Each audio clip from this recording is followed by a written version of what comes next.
In my journeying today, I stumbled across a relatively good size patch of Japanese knotweed growing along an old foundation.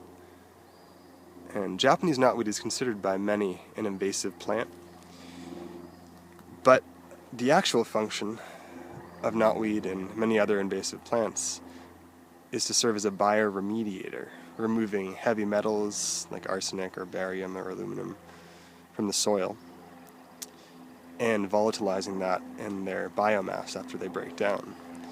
And they actually help to provide a better mycorrhizal environment for other plants.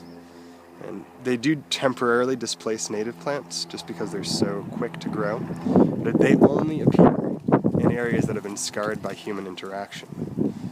So it's kind of a cause and effect situation when these opportunistic plants take over.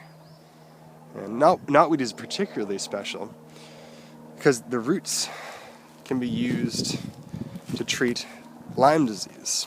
And they have one of the highest levels of resveratrol in nature, higher than even grapes. And actually, if you were to go to a fancy health food store and buy a bottle of resveratrol, it would typically be made at least partially from the roots of Japanese knotweed.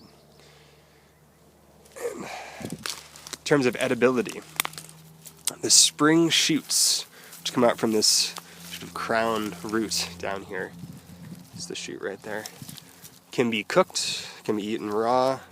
Thank you, plant. And they almost resemble a very pink asparagus, but they taste absolutely nothing like asparagus. They kind of have a tart, almost appley, earthy flavor. I wouldn't recommend them in stir fries. You're welcome to try it, but they make a better rhubarb pie than a stir fry. And once these get a little bit larger, the young stalks can be chewed on once you peel the outer layer. And it's kind of a tart, appley flavor. But I do recommend doing more research on Japanese knotweed because, although considered invasive, we're in many ways blessed to have it, because it's one of the most efficacious herbs for working with Lyme, along with teasel, many other native plants. But hope you enjoy, happy foraging, and be well.